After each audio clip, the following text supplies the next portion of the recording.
hoy creo que en el cuerpo todavía, los que estuvimos en el Abrazo a Constitución, si no estuviste te lo perdiste, te venís al próximo, a los que estuvimos, como que nos dura en el cuerpo esta inercia del evangelismo, ¿no? Esta cosa de decir qué lindo cuando salíamos todos y entre todos alcanzábamos las almas. Por eso hoy quiero que volvamos a una historia que para muchos va a ser bastante conocida, eh, pero me gustaría que nos metamos en la historia, ¿sí? Y que seamos también protagonistas junto con los personajes que la componen. La Biblia tiene esto de lindo. Cuando vos te metés en una historia, vos de repente te sentís parte. Es como, ¿vieron cuando cuando uno lee un libro que hasta se imagina la cara de los personajes y demás? Bueno, la palabra escrita tiene esto. Entonces, y más con el Espíritu Santo. Entonces vamos a pedirle al Espíritu Santo que nos meta en esta historia y nos permita ser protagonistas, por lo menos observadores ahí de lo que va a pasar. Y la idea hoy es desmenuzar esta palabra, porque como les digo, es una historia bien conocida, pero me gustaría que podamos sacar todo el alimento que podamos de esta historia. Esperemos que nos den los tiempos, haré todo lo que pueda. Prometo que antes de las 5 de la tarde nos estamos yendo. ¿Sí? Es una promesa. ¿Sí? Bueno, primero vamos a leerlo de corrido. Busquémoslo en Juan 4. Juan 4, el Evangelio de Juan, capítulo 4. Yo lo voy a leer en la nueva versión internacional. Van a ver cuando la encuentren. Juan 4 es una historia bien conocida. Pero la quiero empezar a leer de acá porque como que tiene ahí algunas cositas llamativas. Pero de nuevo, la vamos a leer toda de corrido y después nos vamos a meter paso a paso. Jesús se enteró de que los fariseos sabían que él estaba ganando y bautizando más discípulos que Juan, aunque en realidad no era Jesús quien bautizaba, sino sus discípulos. Por eso se fue de Judea y volvió otra vez a Galilea. Como tenía que pasar por Samaria, llegó a un pueblo samaritano llamado Sicar, cerca del terreno que Jacob había dado a su hijo José. Allí estaba el pozo de Jacob. Jesús, fatigado del camino, se sentó junto al pozo. Era cerca del mediodía. En eso, una mujer samaritana llegó a sacar agua y Jesús le dijo, dame un poco de agua. Sus discípulos habían ido al pueblo a comprar comida. Entonces, como los judíos no se relacionaban con los samaritanos, la mujer respondió, ¿cómo se te ocurre pedirme agua si tú eres judío y yo samaritana? Jesús contestó, si supieras lo que Dios puede dar y conocieras al que te está pidiendo agua, contestó Jesús, tú le habrías pedido a él y él te habría dado agua viva. La mujer dijo, Señor, ni siquiera tienes con qué sacar agua y el pozo es muy hondo. ¿De dónde, pues, vas a sacar esa agua viva?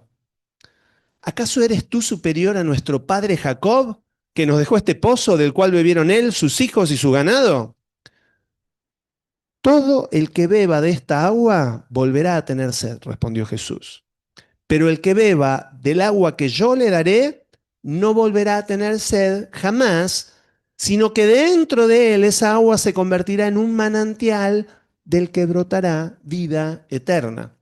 Señor, dijo la mujer, dame de esa agua para que no vuelva a tener sed ni siga viniendo aquí a sacarla.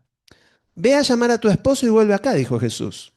No tengo esposo, respondió ella. Jesús le dijo, bien has dicho que no tienes esposo. Es cierto que has tenido 5 y el que ahora tienes no es tu esposo. En esto has dicho la verdad. La mujer dijo, Señor, me doy cuenta de que tú eres profeta. Nuestros antepasados adoraron en este monte, pero ustedes, los judíos, dicen que el lugar donde debemos adorar está en Jerusalén. Jesús contestó, créeme, mujer, que se acerca la hora en que ni en este monte ni en Jerusalén adorarán ustedes al Padre. Ahora ustedes adoran lo que no conocen, nosotros adoramos lo que conocemos. Porque la salvación proviene de los judíos, Pero se acerca la hora, y ha llegado ya, en que los verdaderos adoradores rendirán culto al Padre en espíritu y en verdad, porque así quiere el Padre que sean los que le adoren. Dios es espíritu y quienes lo adoran deben hacerlo en espíritu y en verdad. Sé que viene el Mesías, el que llaman el Cristo, respondió la mujer. Cuando Él venga nos explicará todas las cosas. Ese soy yo, el que habla contigo, le dijo Jesús. Tremendo hasta acá. Tremendo. Miren cómo se van metiendo en la conversación hasta que Jesús le hace una revelación que a muy pocos se las hizo. A muy pocos. Ni a Pedro. A Pedro se lo preguntó, no se lo dijo.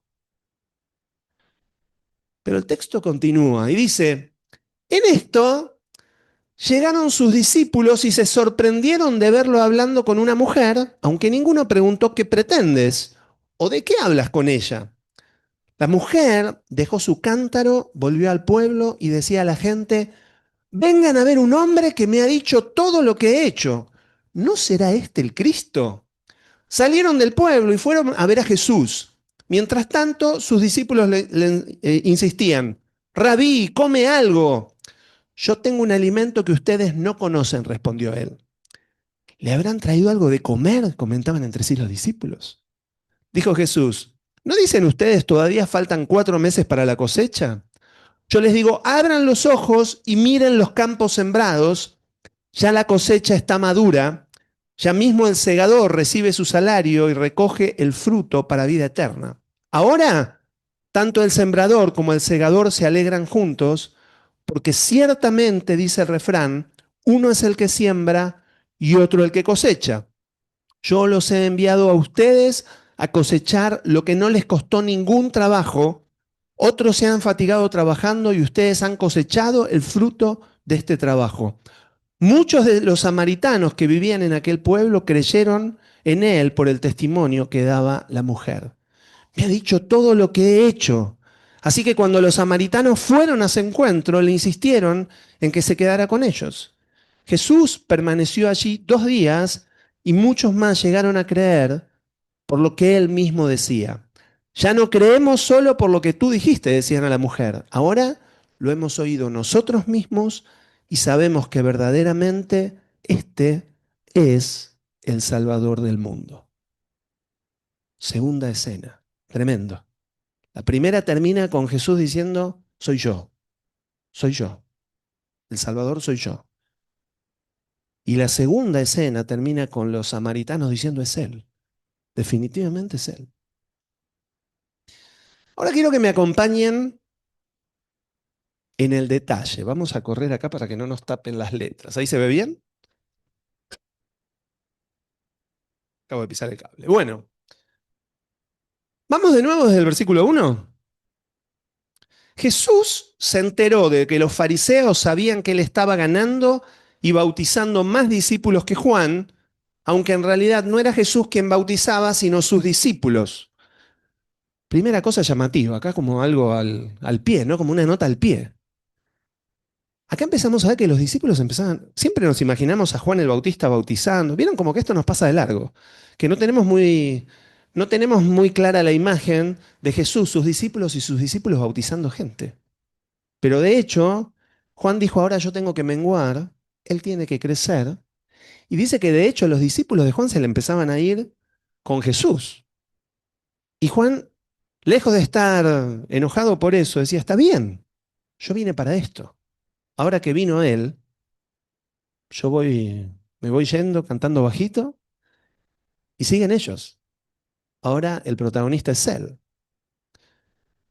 Y dice que justamente por esto, como todos los fariseos eran los archienemigos de Jesús, que lo perseguían a todos lados, trataban de hacerle pisar el palito, le buscaban la quinta pata al gato, trataban de hacerlo caer en las trampas, a ver si decía algo que no tenía que decir. Entonces Jesús se dio cuenta que ellos se daban cuenta de que cada vez crecía más el grupo y por eso se va.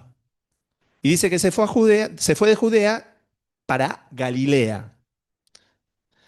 Y tenía que pasar por Samaria. Dice, por eso se fue de Judea y volvió otra vez a Galilea. Como tenía que pasar por Samaria, llegó a un pueblo samaritano llamado Sicar, cerca del terreno que Jacob había dado a su hijo José. Allí estaba el pozo de Jacob. Jesús, fatigado del camino, se sentó junto al pozo. Era cerca del mediodía. Acá vemos claramente Jesús era hombre. Se había hecho hombre, era el Hijo de Dios, todo, pero estaba cansado. Literalmente estaba cansado. Dijo, me voy a sentar un poco. Y dice que se sentó junto al pozo como mirando al fondo, supongo, diciendo, ¿con qué saco agua de acá? No puedo usar mis poderes para este tipo de cosas, decía, ¿no? Tengo que esperar a que el Padre provea de alguna manera.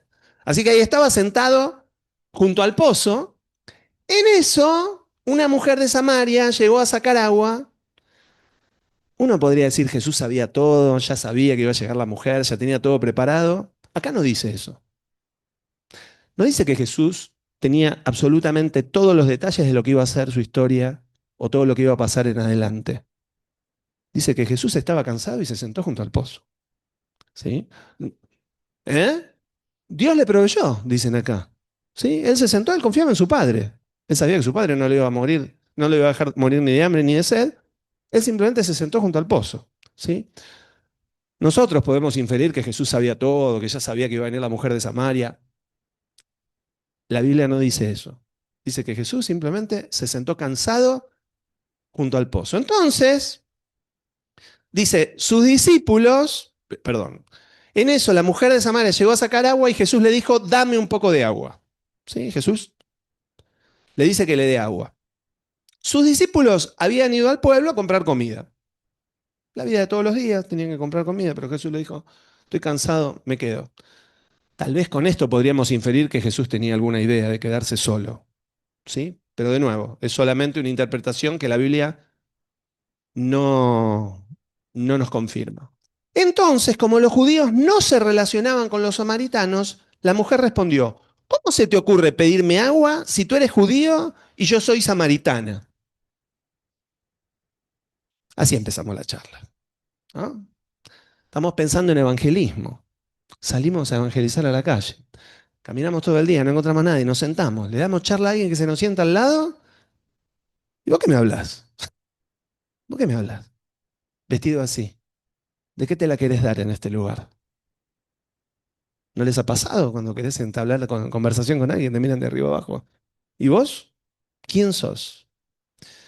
Y Jesús no se queda callado frente a la respuesta un tanto áspera de la mujer y le dice, si supieras lo que Dios puede dar y conocieras al que te está pidiendo agua, tú le habrías pedido a él y él te habría dado agua viva.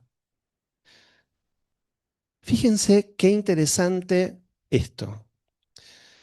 Jesús no le responde con, bueno, vos sos samaritana, yo soy judío, pero yo vengo a amigar a los judíos con los samaritanos, que era verdad, le podría haber dicho eso. Jesús le contesta algo que la descoloca, la descoloca. Lo primero que le contesta es, yo te podría dar agua si vos me pidieras. Y acá vemos que le dice que le podría dar agua viva. Ya lo habíamos visto en Juan 7, yo voy a saltar algunos versículos porque como les digo, quiero que nos metamos un poquitito. En Juan 7, ¿sí? Jesús, Juan 7:37 en adelante, NBI también, dice, miren lo que decía Jesús. En el último día, el más solemne de la fiesta, acá lo vemos a Jesús ya terminando su peregrinaje en la tierra, presentándose en Jerusalén, en la última fiesta antes de ser entregado para ser crucificado. Dice, en el último día, el más solemne de la fiesta, Jesús se puso de pie y exclamó, si alguno tiene sed, que venga a mí y beba. De aquel que cree en mí, como dice la Escritura, de su interior brotarán ríos de agua viva. Lo mismo. Con esto se refería al Espíritu que habrían de recibir más tarde los que creyeran en Él. Hasta ese momento el Espíritu no había sido dado porque Jesús no había sido glorificado todavía. Esto lo aclara Juan, el autor de este libro. Pero Jesús se levanta en medio de la gente y grita, si tienen sed, vengan a mí. Yo les voy a dar agua viva.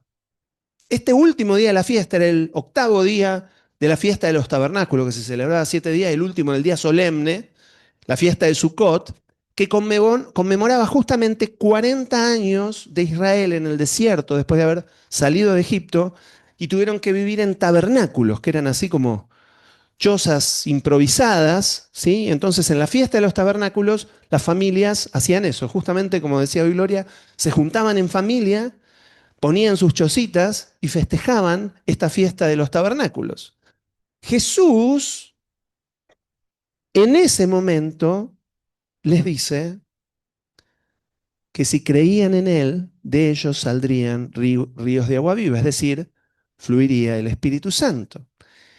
En el contexto bíblico y de Medio Oriente, agua viva, en hebreo, mashin, hashin, significa literalmente agua que se mueve.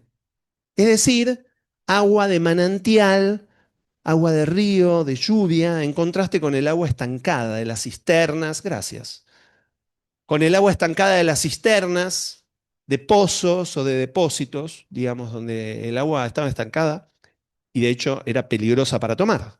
Uno trata de tomar agua de manantial cuando está en la naturaleza. Miren lo que dice Génesis 26, 19. Ahora voy a leer Reina Valera contemporánea, para complicar acá a la editora, a la productora. Génesis 26, 19. Y vamos a la historia de los pozos, cuando se empezaron a cavar estos pozos. Cierta vez, cuando los siervos de Isaacar estaban cavando en el valle, encontraron un manantial. Literalmente, la palabra ahí es agua viva. Agua viva. En Levítico 14, 5 y 6, Levítico 14, acá está diciendo para qué se debía usar el agua viva. El agua viva, el agua de manantial, era utilizada para los rituales de purificación.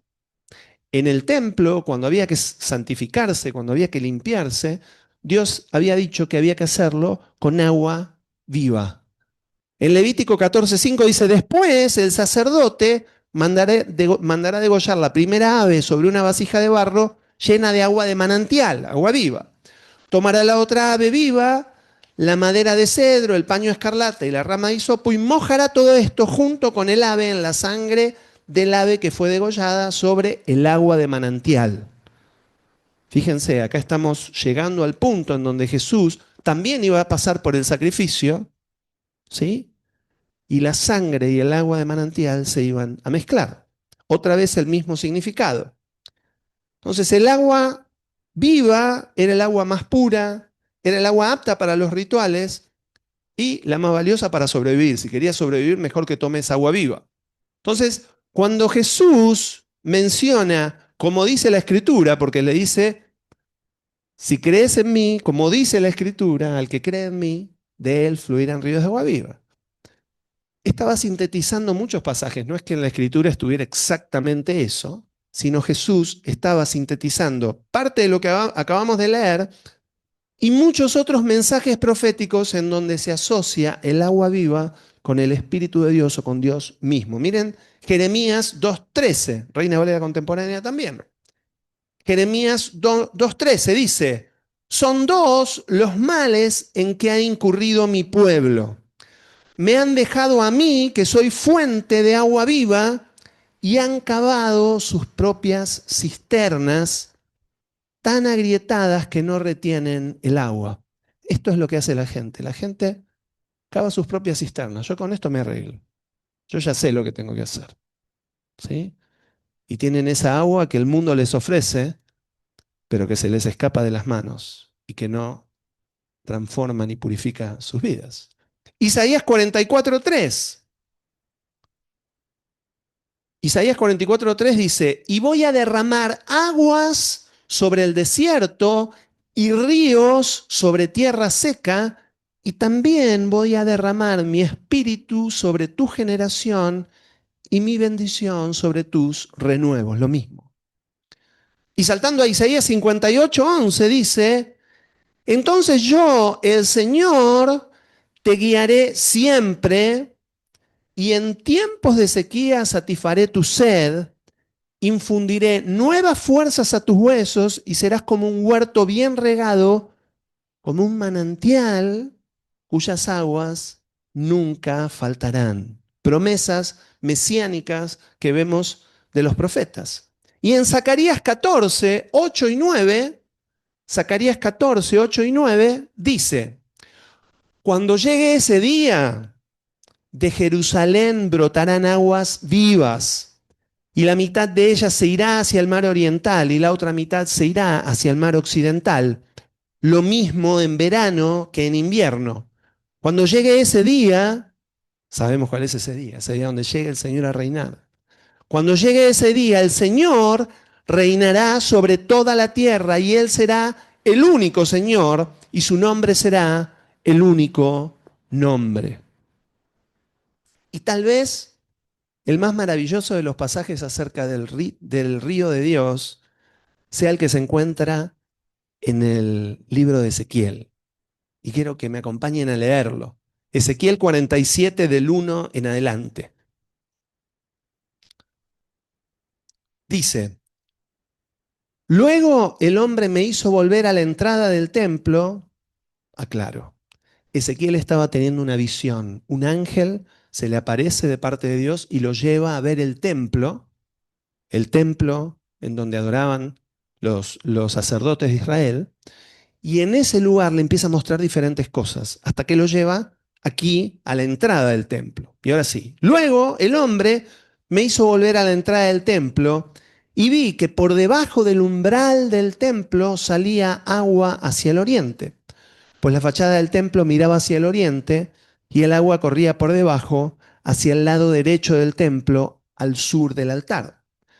Y el hombre me llevó por el camino de la puerta del norte y me hizo dar la vuelta por el camino exterior, fuera de la puerta, en dirección a la puerta que da hacia el oriente.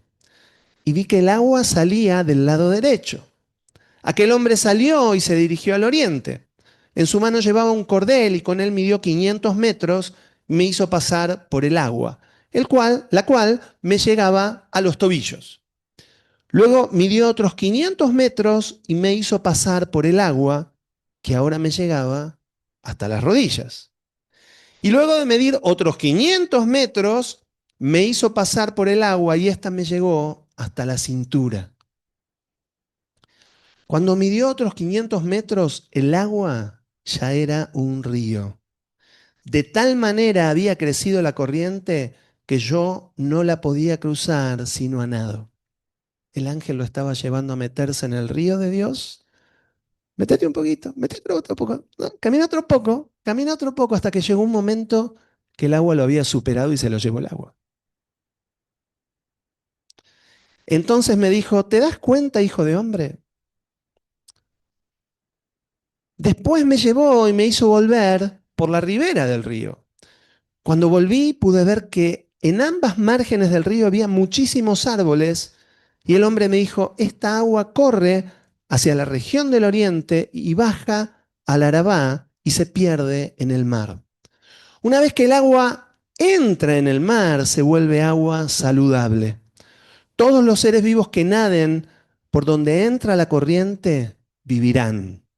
Habrá muchísimos peces que, por haber desembocado allí, esta agua recibirán salud. Todo lo que entre en este río vivirá. Junto al río se pondrán los pescadores y tenderán sus redes desde Engadí hasta Eneglayín. Y las especies de los peces serán tan numerosas como la de los peces del mar grande. Fíjense, ¿se acuerdan a quién le dijo Jesús que iba a ser pescador de hombres? Así estamos nosotros junto al río. Primero nos mete el Señor en las aguas. Las aguas vivas nos dan vida. Y después nos lleva por la ribera y nos dice, ahora pesquen. Ahora pesquen para que otros reciban ese agua de vida. Nosotros también fuimos llamados a ser pescadores de hombres. Eso mismo, todo esto, en una pequeña frase, le estaba contando Jesús a esta samaritana. No sabemos si le dijo mucho más porque quedan unas pocas frases de la conversación. Sabemos que la conversación fue más larga. Ahora vamos a repetir eso, ¿no? Pero Jesús le estaba hablando esto y nosotros le podemos decir esto mismo a todo aquel a quien le hablemos de Jesús. Nosotros le podemos contar de esta agua viva. Le podemos hablar del Espíritu Santo y le podemos explicar cómo fluye el Espíritu Santo en la vida de aquel que lo recibe a Jesús. Pero seguimos. Versículo 11. Perdón. ¿Te acordás cuál era el pasaje? Era Juan 4, 4:11. Sí, Juan 4:11. Dice, la mujer dijo, Señor, ni siquiera tienes con qué sacar agua y el pozo es muy hondo. ¿De dónde pues vas a sacar el agua viva? Esta es una escena repetida con todos los personajes bíblicos. No tenían metáfora. No podían entender la metáfora. Jesús les hablaba de cosas espirituales y ellos no podían ver más allá del pozo. ¿No? Eran naturales. No les entraban las cosas espirituales ni entendía dónde iba lo que Jesús decía, ¿no? Y seguimos en el 12. ¿Acaso eres tú superior a nuestro padre Jacob, que nos dejó este pozo del cual bebieron él, sus hijos y su ganado? Acá no vemos a Jesús respondiendo a esta pregunta de la mujer, pero Jesús sabía bien que era superior o mayor a Jacob, al padre Jacob. Y quiero que veamos un par de referencias de esto. De nuevo, acá no lo vemos a Jesús respondiéndole, Jesús fue al grano en otras cosas, pero sí con los fariseos. En una escena, vamos poniendo Mateo 12:38, en una escena en donde Jesús estaba una vez más disputando con los fariseos, Jesús estaba queriendo, había traído libertad a alguien que estaba oprimido por el diablo, y los fariseos acababan de decir que Jesús expulsaba a los demonios por Belcebú, príncipe de los demonios. A lo que Jesús les respondió que la blasfemia contra el Espíritu Santo que habían hecho no iba a ser perdonada jamás, ni en este tiempo ni en el venidero. Esos hombres estaban condenados eternamente por haber hablado una blasfemia contra el Espíritu Santo, haber dicho que el Espíritu que tenía Jesús era el rey de los demonios, en vez de reconocer que era el Espíritu de Dios. Eso no se perdona. Es el único pecado que no será perdonado, dice la Biblia. Y después de que los fariseos hayan dicho esto, Jesús dijo lo siguiente. Entonces algunos de los escribas y de los fariseos le dijeron, Maestro, deseamos ver una señal tuya, acababa de liberar a alguien, de un demonio, ¿no? Y ahora medio que le están diciendo, bueno, a ver, hacete una milagrita, dale, ¿no? Pero él les dijo, la generación mala y adúltera demanda una señal. Estaba un poquitito enojado Jesús. Pero no tendrán más señal que la del profeta Jonás, porque así como Jonás estuvo 3 días y 3 noches en el vientre del gran pez, así el Hijo del Hombre estará 3 días y 3 noches en el corazón de la tierra. Diciendo que él iba a estar en un sepulcro 3 días y 3 noches antes de resucitar. En el juicio los habitantes de Nínive se levantarán contra esta generación y la condenarán, porque ellos se arrepintieron por la predicación de Jonás. Y aquí hay alguien que es más grande que Jonás. Acá Jesús sí dijo, yo soy más grande que Jonás. Lo tienen a Jonás por profeta y bueno, yo soy más grande. En el juicio, la reina del sur había ido a visitar a Salomón para escuchar de su sabiduría cuando Salomón estaba reinando en Israel.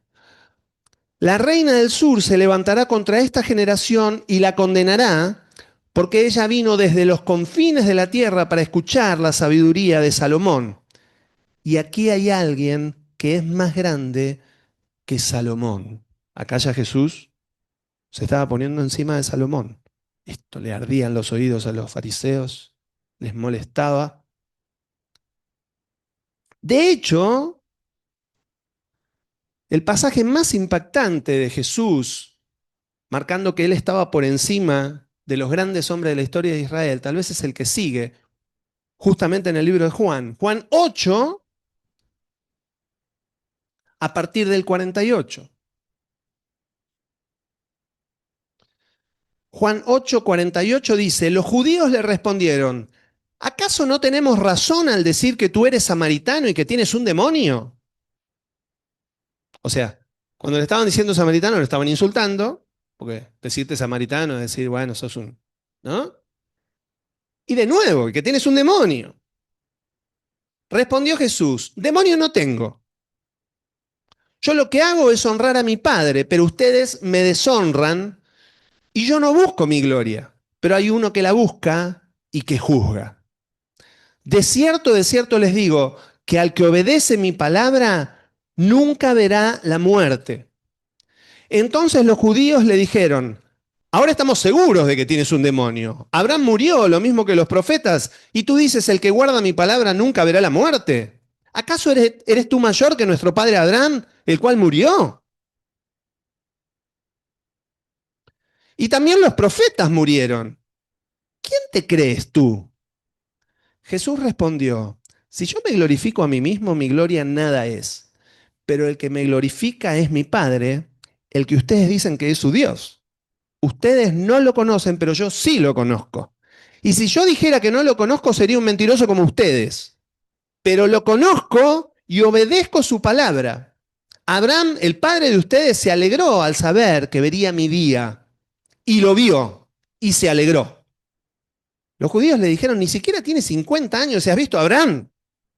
Jesús le dijo, de cierto les digo, antes de que Abraham fuera, yo soy. Mm. Cuando les dijo yo soy, les estaba diciendo lo mismo que le dijo a Moisés.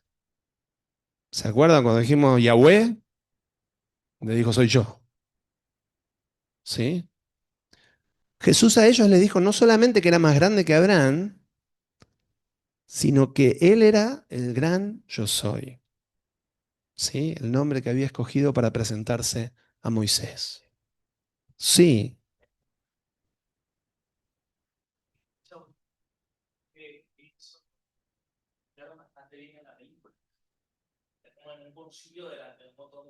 En la serie de The Chosen cuenta Camilo que efectivamente esto lo escenificaron muy bien, te lo muestran a Jesús enojado, porque estaba bien enojado, y estaba ahí con todos los fariseos rodeándolo cuando dijo esto. Sí, sí, lo querían destruir. Jesús estaba enojado porque lo estaban blasfemando al Espíritu Santo, veía la dureza y la maldad en el corazón, él quería sanar gente y no querían que la sane. O sea, Jesús estaba enojado y con justicia. Pero Jesús, sí, ni siquiera se glorificaba a sí mismo, dijo, yo tengo al Padre que me glorifica, ustedes van a ver. Bueno, todo eso fue plan de Dios. Todo eso fue plan de Dios. Cuidado cuando nos queramos glorificar a nosotros, cuando nos digan, ¿vos quién sos? No le vayas a decir yo soy más grande que Abraham, pero le podés decir yo vengo de parte de uno que es más grande que Abraham, ¿no?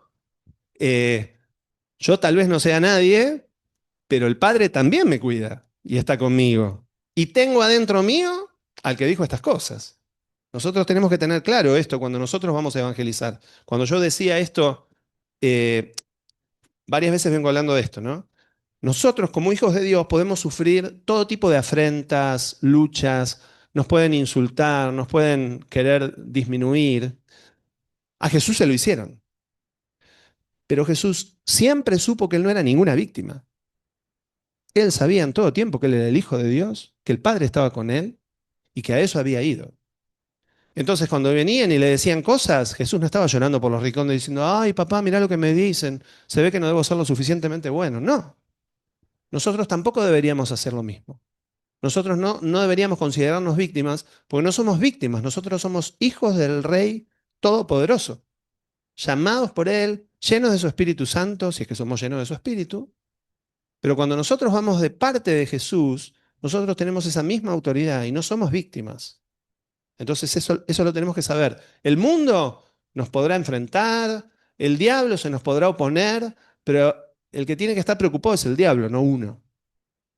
Cuando llegaba Jesús, los demonios temblaban, se tiraban al piso, decían, epa, nos venís a condenar antes de tiempo, ¿qué pasó? ¿No? Le tenían miedo. Así debería ser nuestra vida en Dios. Los demonios no tienen que tener miedo, no nosotros a los demonios, ni al diablo ni a las personas. No temas delante de ellos, le decía Dios a Jeremías. No temas delante de ellos. Todo lo que yo te mande hacer y decir, hacelo y decilo. Yo voy a estar con vos. Bueno, lo mismo para nosotros. cuando nosotros nos enfrentamos al mundo para evangelizarlo.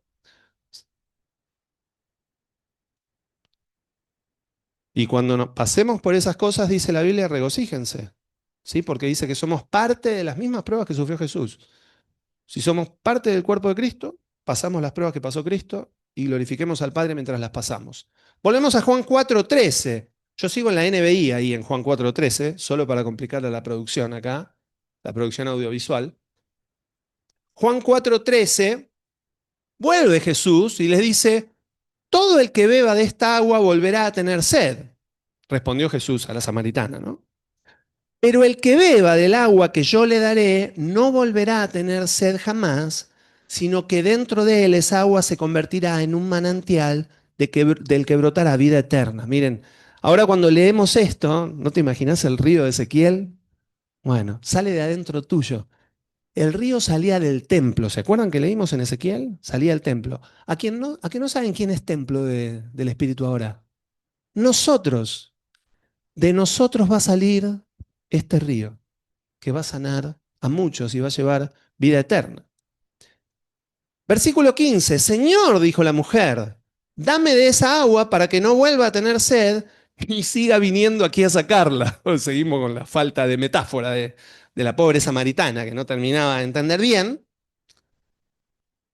Y en el versículo 16 dice, ve a llamar a tu esposo y vuelve acá, dijo Jesús. Fíjense cómo Jesús iba al hueso, no le daba vueltas al asunto, iba al hueso. Ve a llamar a tu esposo y vuelve acá, dijo Jesús. No tengo esposo, respondió ella. Jesús le dijo, bien has dicho que no tienes esposo. Es cierto que has tenido 5 y el que ahora tienes no es tu esposo. En esto has dicho la verdad. Acá Jesús, como evangelista, yo le puse de título a esta predicación, La mujer samaritana, evangelismo por el maestro.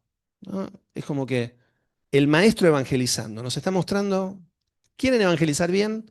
Sigan estas instrucciones. Acá Jesús como evangelista utiliza el don de ciencia para mostrar varias cosas. El don de ciencia, si se acuerdan cuando estudiamos los dones, es un don en donde tenés revelación de algo que si no fuera porque te lo dio el Espíritu, no podrías saberlo. Acá Jesús sabe algo bien puntual de esta mujer y se lo marca. Entonces, lo primero que hace Jesús con este don es mostrarle que tiene revelación de Dios. Es lo primero que él muestra.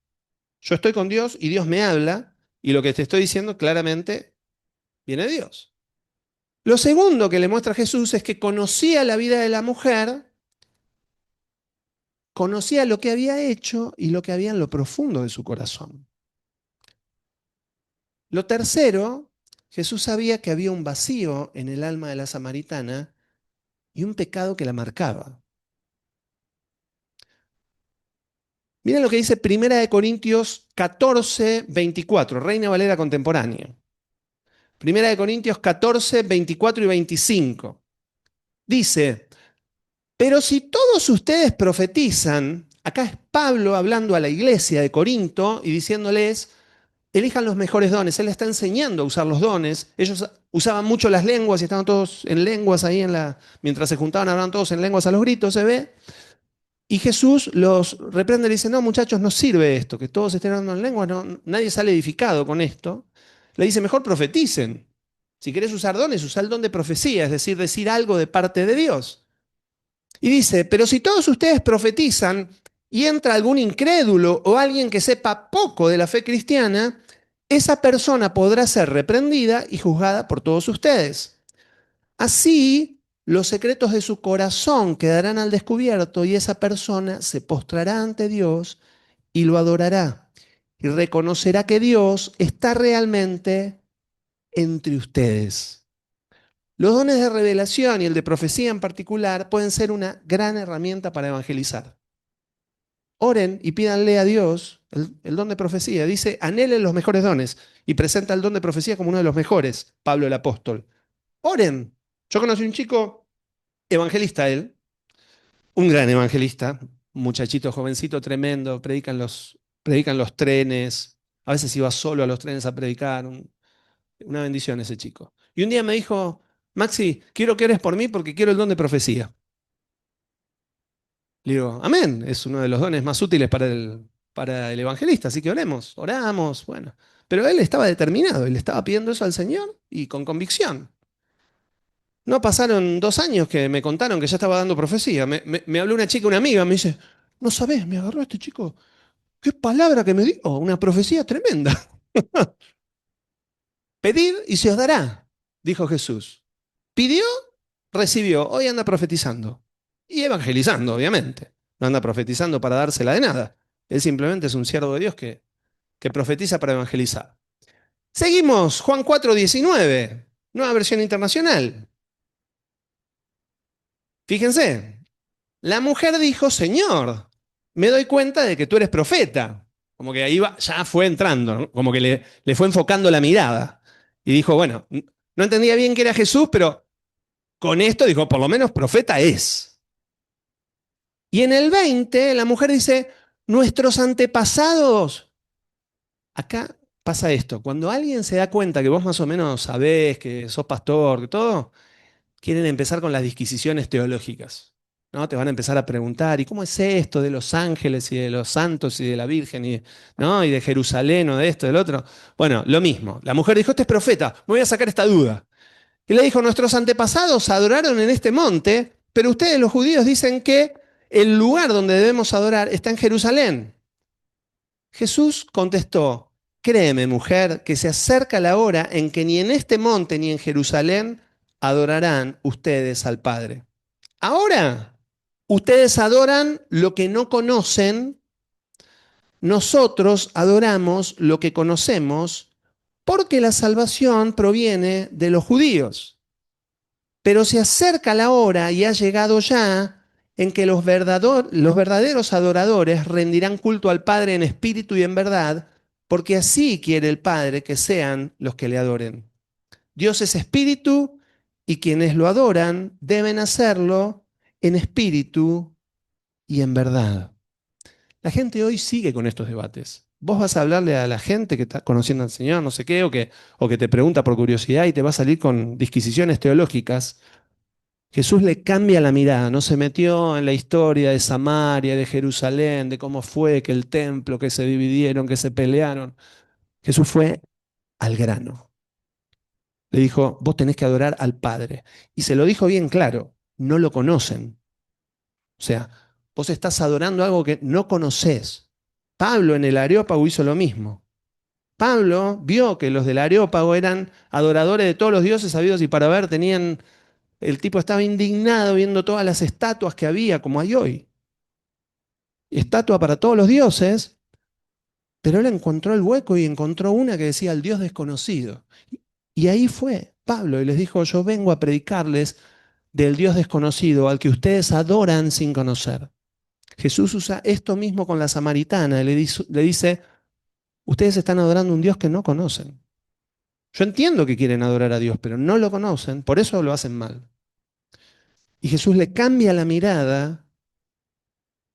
No te fijes más en disquisiciones teológicas, busca al Padre en espíritu. Busca al Padre en espíritu. En tu espíritu lo vas a encontrar. Yo traduciría esto con no hace falta que vayas a esta iglesia o que vayas a la otra. Vos busca al Padre. Después el Señor te va a mostrar a dónde tenés que ir. Porque muchas veces lo queremos mandar a una iglesia porque esa es la salvación. La iglesia no salva, Cristo salva. Y necesitamos conocer al Padre. Y necesitamos conocer a Cristo. Después, naturalmente, se va a congregar donde Dios lo mande congregarse.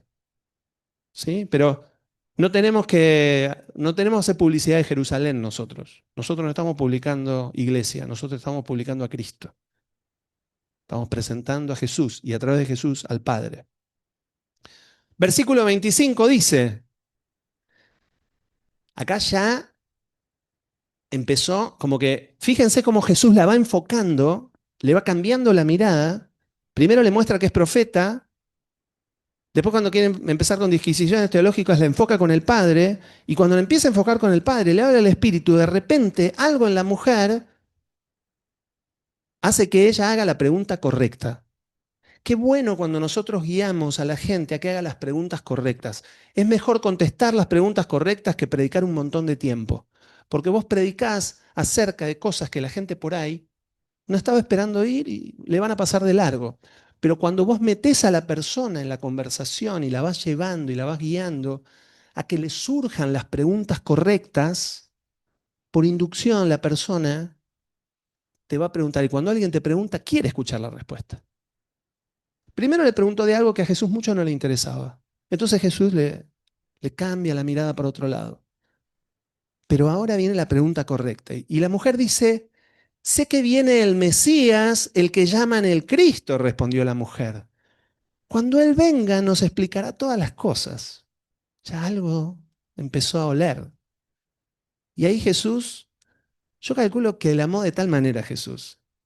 Habrá visto la sinceridad en esta chica, ¿no? Habrá visto un corazón noble, a pesar de todos sus errores, a pesar de todo lo que había vivido en su vida. Y en medio de sus dudas y de sus anhelos, Jesús le hace la revelación más grande de toda la Biblia. Y le dice, ese soy yo, el Mesías, el que habla contigo. Tremendo, tremendo. Fíjense cómo Jesús fue llevando paso a paso a que la mujer saque conclusiones. Finalmente él le termina diciendo, obviamente, pero la fue llevando por una predicación inductiva, la fue induciendo. A veces al estar evangelizando a alguien, nosotros también tenemos que saber llevar la conversación guiados por el Espíritu Santo, ¿no? Que la persona reflexione para que llegue a la conclusión correcta.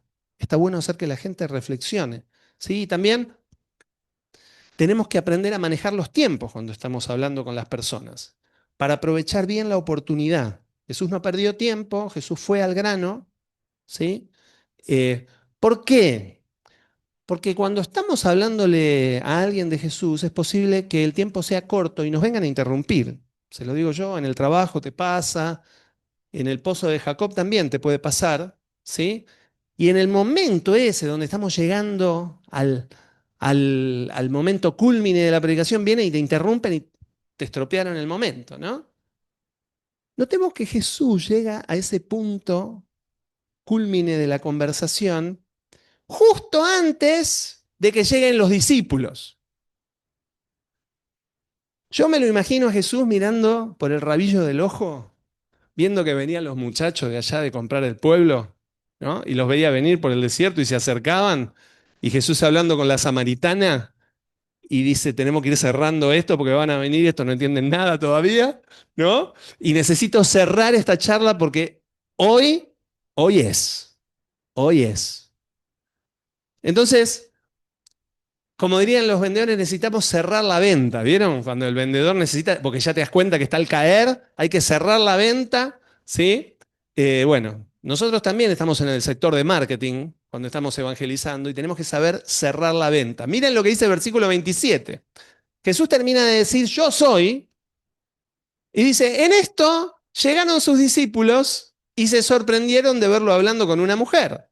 Aunque ninguno preguntó, ¿qué pretendes? ¿O de qué hablas con ella?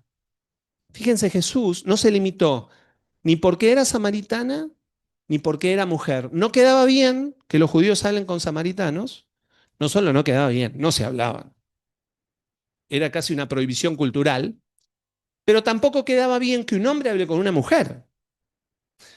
Jesús no se limitó por ninguna de estas dos limitaciones, valga la redundancia. Jesús pasó por encima de eso porque Jesús entendía que esa mujer necesitaba que alguien le hable y no había nadie más que le hable. Yo siempre cuento la anécdota. Un día íbamos con un chico amigo, cristiano también, y pasamos por una esquina y vi una chica llorando, sentada, llorando sola en la esquina. Y entonces le digo, "Uy, ¿qué pasó?". Bueno, lo agarro y le digo, vení que está llorando. Y voy, le hablo, le digo, ¿qué pasó? Bueno, me contó, oré por ella, no sé qué. Terminamos y cuando me estoy yendo, mi amigo me dice, qué bueno que estabas conmigo, porque yo no puedo hablar con una mujer. ¿Por qué? Le digo. No, no, en la iglesia nos dicen que hombres y mujeres no podemos. Un hombre tiene que ministrar un hombre y una mujer, porque obviamente está bien que sea así en un contexto Si podés organizar una reunión, todo, pero si está una mujer llorando en el piso, no, no, no. Yo no soy ni enfermero ni, ¿sí? Entonces, el Señor nos va a dar oportunidades que no podemos desaprovechar. Jesús, nosotros también podemos bautizar, como hacían los discípulos de Jesús, porque los discípulos de Jesús bautizaban. Nosotros no podemos perder oportunidad.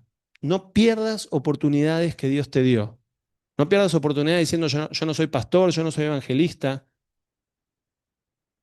Dios te pone la oportunidad, es más, orá por las oportunidades.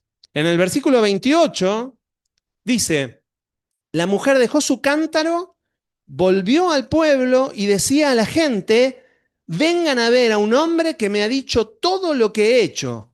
¿No será este el Cristo? ¿No?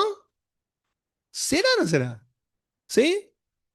Por el relato de la mujer, vemos que seguramente habían hablado más cosas. Porque le dijo, me dijo, no es que le dijo solo lo de los maridos, seguramente habrán hablado un montón de cosas y Jesús realmente le dio en el clavo en todas, porque tenía toda la revelación del Padre. Pero vemos algo. La mujer tenía una reacción gozosa. Ella fue feliz al pueblo a contarle a todos los hombres. Dicho sea de paso, dejó el cántaro, se olvidó del cántaro. Literalmente ya estaba con el agua viva tan adentro que ya se olvidó, ¿no? Como una señal fue el cántaro abandonado. Ahora ella era el cántaro del que fluía agua viva. Podríamos inducir, por verla como la vemos, que ella nunca se sintió juzgada, a pesar de que Jesús le marcó cuáles eran los temas a resolver. Él le dijo, mirá, estás con un hombre, ni siquiera están casados, tuviste 5 maridos antes. Él le marcó las cosas, pero lo hizo de una manera que vemos que no la condenó. De hecho, Jesús dijo, yo no vine a condenar al mundo, yo vine a salvarlo. Y cuando la vemos a esta mujer, la vemos libre, la vemos feliz, la vemos digna. Ya no se sintió indigna, ella no tuvo vergüenza de ir y hablar todo lo que tenía que hablar. Y qué buen ejemplo que nos da el maestro con esto que hace, ¿no? ¿Somos así nosotros cuando evangelizamos, cuando hablamos con las personas? ¿Hacemos sentir a las personas, por más pecadoras que sean, dignas, felices, de decir, tengo un Dios que me quiere perdonar, no que me vino a juzgar, no que me vino a matar por el pecado? Y es verdad, nosotros enseñamos que hay que arrepentirse del pecado. Pero qué mejor manera que arrepentirse del pecado que primero conocer al que te lo va a perdonar. Porque sí, es verdad, yo te puedo pegar con el látigo y decirte sos el peor pecador del mundo y dejarte llorando una semana y después vengo de nuevo y te digo, ahora que estás llorando y con ganas de morirte, te quiero contar otra historia. ¿Sabés que en realidad hay uno que murió en la cruz? ¿Por qué no damos el mensaje completo? Porque son buenas noticias. El Evangelio es buena noticia. Para los pecadores, sí, es una buena noticia. La revelación de Dios que podemos tener, a veces Dios nos revela pecados de las personas por revelación divina, otras veces porque nos enteramos. Los del barrio sabían todo, que tenía 5 hombres, que tenía ahora no era su marido, ¿no? Eso no necesitaban revelación divina. Eh, pero el tener esa información no nos da excusa para juzgar a la gente ni hacerlos sentir descartados. Eso no es una excusa para hacer sentir a la gente así. Al contrario, es la oportunidad que nos da el Padre para mostrarles dónde está el agua viva en donde se pueden limpiar y saciar. Cuando vos sabés algo de una persona, esa es la oportunidad para llevar el agua viva. Hay que tomar el ejemplo de Jesús, como bien dice Vero, yo no he venido a condenar al mundo. Jesús dijo, yo no vine a condenar al mundo. Nosotros tampoco deberíamos condenar al mundo, a pesar de que nos moleste mucho las cosas que el mundo hace, ahora que nosotros somos tan santos. Noten, ¿sí? Bueno, el que tenga oídos para oír, que oiga. Fíjense esto, la samaritana se convierte en la primera mujer evangelista registrada en la Biblia. Ella había conocido al Mesías y no lo podía callar. No hubo tiempo para poner en orden su vida. Su camino empezó por la predicación del Evangelio y con lo que conocía salió a gritarlo a los cuatro vientos. No creo que haya tenido tiempo de organizar el divorcio con los cinco anteriores, casarse con el sexto, que tampoco podía por la ley judía. No podía, no había forma de organizar todo eso en la corrida que se hizo hasta Samaria. Sin embargo, Dios la usó como la primera mujer evangelista registrada en la historia. Su encuentro con el Señor había sido genuino. Nadie le podía refutar eso. Luego de leer este pasaje, ¿acaso podemos dudar de que las personas pueden tener un encuentro real con Jesús, aunque haya tenido cinco maridos y con el que esté sea un concubino? ¿Podemos negar eso? ¿Puede evangelizar a alguien que no se haya congregado formalmente, que no haya adorado en Jerusalén? ¿Acaso? ¿Puede? La respuesta al conocer esta historia es claramente que sí. Por supuesto que Dios nos llama a poner en orden nuestra vida, pero una vez que tuvimos una revelación genuina de Cristo, estamos habilitados para hablar de Él. Con lo que sepamos, igual que esa samaritana. Ella supo lo que Jesús le había hablado. Era todo lo que sabía de Él, pero le alcanzó para saber que Él era el Cristo y que había en Él agua de vida. Versículo 30 dice, salieron del pueblo y fueron a ver a Jesús. Mientras tanto, sus discípulos le insistían, Rabí, come algo. Sí, como nosotros con Jane, ¿no? Jane, come algo. No, tengo tarea para hacer todavía, ¿no? Eh, y Jesús les dice en el versículo 32, yo tengo un alimento que ustedes no conocen, respondió él. Y los discípulos, ¿le habrán traído algo de comer? Comentaban entre sí los discípulos, ¿no? Los muchachos tampoco tenían metáfora, ¿sí? No entendían mucho las metáforas de Jesús. Y Jesús en el 34 les dice, mi alimento es hacer la voluntad del que me envió y terminar su obra, dijo Jesús. ¿No dicen ustedes todavía faltan 4 meses para la cosecha? Yo les digo, abran los ojos y miren los campos sembrados. Ya la cosecha está madura. Ya mismo el segador recibe su salario y recoge el fruto para vida eterna. Ahora, tanto el sembrador como el segador se alegran juntos, porque como ciertamente dice el refrán, uno es el que siembra y otro el que cosecha. Yo los he enviado a ustedes a cosechar lo que no les costó ningún trabajo. Otros se han fatigado trabajando y ustedes han cosechado el fruto de ese trabajo. Nosotros somos tanto sembradores como cosechadores. Tenemos que aprender a sembrar y esperar, pero también a cosechar en el momento justo cuando vemos que la semilla está madura en las personas. Aunque no hayamos sido nosotros los que sembramos esa semilla inicial. Jesús nos alienta a que nos alegremos juntos, tanto sembradores como cosechadores. Y cerramos con los últimos versículos. 39 dice, muchos de los samaritanos que vivían en aquel pueblo creyeron en él por el testimonio que daba la mujer. Me ha dicho todo lo que he hecho. Así que cuando los samaritanos fueron a su encuentro, le insistieron en que se quedara con ellos. Jesús permaneció allí 2 días. Y muchos más llegaron a creer por lo que él mismo decía. Ya no creemos solo por lo que tú dijiste, decían a la mujer, ahora lo hemos oído nosotros mismos y sabemos que verdaderamente este es el Salvador del mundo. Nuestra tarea como evangelistas, al igual que la samaritana, es llevar a la gente para que tenga un encuentro con Jesús, para que también nos puedan decir, ya no creo en lo que me dijiste solamente, ahora me lo dijo a mí, ahora lo conocí, ahora tuve un encuentro genuino con Él. ¿Tuviste un encuentro genuino con Jesús? Estás habilitado para contarlo. Y tenés que contárselo a todos para que puedan tener un encuentro genuino con Él también. De eso se trata el evangelismo. Este es el modelo del Maestro. Amén. Hasta aquí hemos llegado hoy.